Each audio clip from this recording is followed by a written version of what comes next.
please don't overlook the fact that foreigners are never very gung-ho about uncertainties.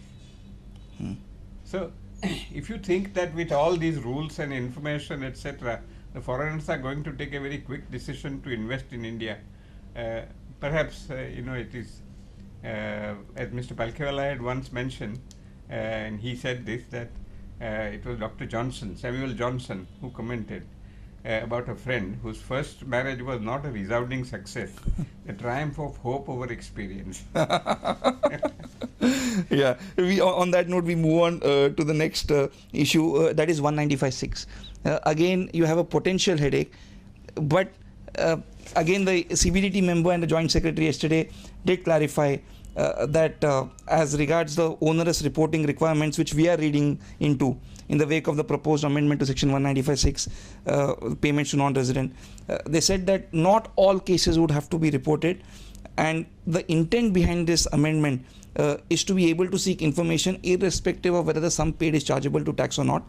And they further clarified only that information which may be prescribed would have to be furnished. In essence, right, not all I information. have two problems with that. One is this is an intention or a let's say sentiment of the administrator, the CBDT or whoever. The other is when an assessment is made, it is not in conformity with the intention. Assessment is made based on what the law says. And what the law says, if it is capable of two interpretation, I have no doubt in my mind that at the assessment level, the officers will take the view favorable to the revenue. But they will prescribe. So they're saying that only that information which may be prescribed would have to be furnished. So maybe they would keep it narrow and they would not make it all encompassing as we fear. Yeah, I'll be glad if they really prescribe the rule in a very, very narrow way. But unfortunately, unlike an act in Parliament, which is passed by Parliament, a rule can be amended by CBDT. Yeah. In other words, it's a fluctuating state of intention. That intention which may be written down today can undergo a change, and that change can be for the worse. But do you think, in principle, sir, that having some such information, you're having deals happening all over the world. We are truly a global economy. Everyday payments are being made, and see, at least the department would like to keep some track of the payments that are being made. Any leakages happening, at least some leeway should be given to the department. Don't you think so? No, I think let's put it this way. It's a very theoretical question. Whether leeway, I think ultimately the question of giving leeway to the tax department should be rather looked at it from the point of view of giving leeway to the taxpayer. Because as far as the tax administration is concerned, they unfortunately have been accustomed to a culture of raising demands. They are not accustomed to deciding a matter judicially. Now, the litigation that will follow because of this past backlog of culture is something which is not good for the country. On the next issue, section 263, I have a specific question from former Director General of Income Tax in the International Tax Division, Mr. G.C. Srivastava, also special counsel now, and who fondly recollects having interacted with you as an officer. And he asked me to put it to you, whether you think that amendment is too vague and is giving too much powers to the Commissioner of Income Tax. Do you think it's too vaguely worded? It should be confined to a payment. First of all imports and exports should be excluded. Okay. Because today, as the section stands, even import, if somebody imports, let's say 1,000 kilogram of rice, then it's a payment made to a non-resident and no deduction is made. Yeah. So I think that will create havoc. So first of all, it should be confined to transactions which are not in the nature of imports. Yeah. Secondly, they must confine to items which are claimed by the SSE as a deduction. Okay. Because then you relate it, because what is the consequence that if I don't deduct tax and tax should have been deducted, then that expense is not allowed to me as a deduction. Yeah. So there must be an expense which I am going to claim. Yeah. Instead of a mere saying this is not our intention, we will prescribe rules, etc. Unfortunately, maybe I'm too old now to change. I've been a libertarian all my life, and I don't think at the age of 80 I'm going to change. Yeah. Yeah. The one positive which has come through is the deferment of GAR by 2 years, and there is still a sword hanging which says that we are going to integrate GAR along with BEPS. Any Yeah, comment on that, Mansi bhai? Yeah, I think there are two things. One is the DTC and the other is GAR. GAR. Yeah. DTC, you got to be happy because you batted for the burial of DTC. That's You right, when I that's met you right. last But year. I think it's like this. I would put it this way, that I had said right that on the first day when it was introduced that this is suicidal. But you are trying to be nice, by writing a new law. But unfortunately, all court decisions are governed by the language. And the language, if it undergoes a change for the sake of better or more articulated version, Yeah. then courts are not going to look at the old decisions. Yeah. So we'll have such an uncertainty for a long period Yeah. that is not desirable. Yeah. Therefore, I had said that if you want to really clean up, I think clean up your administration first. Yeah. Don't clean up the law. Yeah. Law is not wanting. It is the administration which is wanting. Yeah. On the GAR. Hmm? On GAR. Yeah, I think that is right. You see, it is, I'll put it this way, that I think in theory I have no problem whatsoever with GAR. Because if something is done only for the sake of, substantially for avoiding tax, then that is something which the revenue should have the opportunity of visiting. Yeah. I have no doubt in my mind. But the problem is, there are two problems in fact. Avoidance of tax. Now, there is of course a very detailed hierarchy which is mentioned: who will initiate, who will approve, what will happen if GAR is invoked, etc. But my fear is that in India, and I'm probably influenced more by my own 56 years of work in the tax department, to do with tax department, is that everybody takes a safe view. There is no possibility of a person saying this is not visitable with GAR. And commissioner, right up to chief commissioner, etc., it will happen. It will ultimately land up in a court of law. And when it lands up in a court of law, again, they will amend the law if the court of law does not decide what. So all the safeguards like the GAR panel and so on so forth, you think? I think my as I said, and I apologized earlier, and I'll apologize again, that I'm a libertarian. Yeah. I don't like somebody telling me what to do, what not to do. That's the way I am brought up. Yeah. So I'm conditioned by my own, let us say, phobia of being a civil libertarian. Yeah. But even if I was otherwise, I would think that this is something which will lead to uncertainty, litigation, and coercive actions. Okay. So it's a good thing they have postponed it by. I would have been even happier if they said we have dropped it. I know this is not related to the budget, except one mentioned by the finance minister, but I would want to ask you that, since it's a rare interview, base erosion and profit shifting, the BEPS project. Any view you have on this project, sir? It's the most ambitious project to align tax policies at some level, to avoid this base erosion, profit shifting, and all the digital economy taxation. The most ambitious project in the last 2 decades, launched by the G20. What is your take on BEPS? Yeah, you see, I think Lord Keynes had said that in the long run we are all dead. And I'm not very sanguine about something which will happen after my lifetime. But I think intentions are something which is one thing. But I have somehow or the other a lurking suspicion whether the intention is a real intention or intention is only an alibi for proceeding with something. And what is that, proceeding with something? What do you think is your suspicion?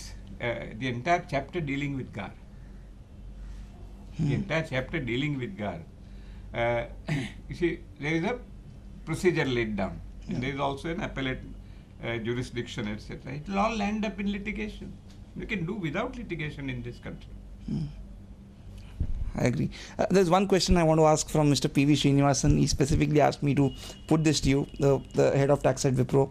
He says a MAT on distribution on share of profits of an AOP, which is assessed under Section 86 of the Income Tax Act. The clarificatory amendment says that MAT will not be liable in the hands of company if it's the beneficiary. He wants to get a clarification from you. Is this amendment, will it also apply to past years? Obviously no, because that's not what the finance bill says. The finance bill doesn't say that it will apply to Assessment years, I think 16-17 is the year for which this amendment will apply. For the past years, you have to argue on general principles. That if tax is not payable under section 86, then how can you tax it under a different section? Yeah. So, Matt on FIs, there is a clarification there as well. Yeah. Again, the past year question. So, Past year is one, but apart from anything else, even in the future, the question is that tax is payable either under MET or under normal principle. The very idea of MET was that people are declaring dividend but not paying tax. yeah. So the objective is laudable. I agree with this. That something must be paid. In the US also you have this Yeah. minimum tax, which is also now carried forward. It is not as if it's a lifetime's loss. It's a carry forward. With all that, I agree that there is a sufficient cushion. Yeah. But if the law was not what the law now says it is for the past years, how can you apply this law to the back years? Mm-hmm. However, there are some court decisions, but they are mostly in relation to procedure, which say that if something is an amendment which is carried out later, but that amendment is to clarify, then the amendment will apply to back years also. Okay. Like for example, there is a provision which said that there is a disallowance under section 43B, but if the amount is paid before the due date of the filing of the return, then that disallowance does not apply. Unfortunately, that amendment came a little later. Yep. But the courts have construed that amendment to say that it will apply to back years also. So I think the argument to say that this amendment will also apply to past years Is strong. will have to be built around the argument that this is to clarify and not the amendment law. Okay. One important mention in the FM speech was getting tough on black money, introduction of a new black money law, and saying that we are going to put tax evaders behind jail for 10 years. Do you think in some ways, we are moving the route of countries like US where tax frauds are criminal offenses? I think no one can really reach the level of the US when it comes to enforcing the law. Yeah. Their methods may or may not be acceptable to libertarians like me, Yeah. but they are the ones who implement and enforce the law. Other countries, I am not so sure. But wouldn't this discourage tax frauds in India? To some extent, maybe tax evaders may get jitters. Yeah, I think anything that improves the climate for honest tax compliance is always acceptable to good citizens. And I personally feel that if you increase the penalty or penal consequences, to that extent a person will think twice before doing any evasion or before maintaining a foreign bank account without disclosing it, etc. So I think it's a good thing that they are doing it, and we hope that they will not compromise this position by disclosing, as unfortunately the Revenue Secretary has said, that some kind of an amnesty scheme. Yeah. And I'm against any amnesty scheme. If a person is wrong, he must be punished. But he says it's not a one-time amnesty. I mean, probably you think they're playing with words. How many disclosure schemes have come in the last 20 years? Yeah. You'll be surprised if I tell you the number is more than 10. Under different garbs. Yeah. You did say in your public lecture that the legal validity of amendments made in certain other acts, while this finance bill or in the finance bill, is a bit suspect. Could you expand on that, sir? First of all, even in my public lecture, I did say that I'm an accountant. I'm not a lawyer. But as an accountant, it is my habit to study something which I don't know. Yeah. And I checked up the Constitution. The Constitution contains a concept of money bill. And what is a money bill is defined. And that says only relating to certain aspects which are specified in the Constitution. So anything that is included in a finance bill does not, merely because it is included in finance bill, does not become a money bill. If it is not a money bill, a money bill has an advantage, and which is very appropriate for You don't this have to government. pass it in the Rajya Sabha. It only has to pass in the Lok Sabha, the money bill. Pass, and then you have to wait for 2 weeks for the Rajya Sabha to Consider it and to debate it. If it is not, then it is considered to have been passed. Absolutely. In other words, that for money bill, there is a certain different way of legislation. Yes. So, if you want to make an amendment, and I'm saying this again as a layman, that you want to redefine the permissible transactions, exchange control, and everything which is now taken away from Reserve Bank and placed in the central government. Can you do that without Rajya Sabha's approval, which otherwise in the ordinary course would have been needed? My fear or my doubt in my own mind is that I think in fairness, the amendment to Foreign Exchange Management Act, like the Insurance Act, should have been through a separate bill. Yeah. And not through the finance bill. So this is probably to overcome the numbers deficit on 192 amendment. So I think you had a very critical take on that amendment. Yes, because you see, the law is very clear that if I don't deduct tax at source, which I was required, I can't claim that expense. Yeah. There is an amendment in the law, and I wholeheartedly agree with that amendment because that's the way in which law can be enforced. Because there is a penalty or there is a stick. Yeah. Unfortunately, what they are now doing is that to be able to say whether that should have been considered in arriving at the estimated income chargeable under head salaries, you have proof. And that proof will be collected. Now imagine a company like L&T, which I mentioned in my lecture. They might be having at least 100 places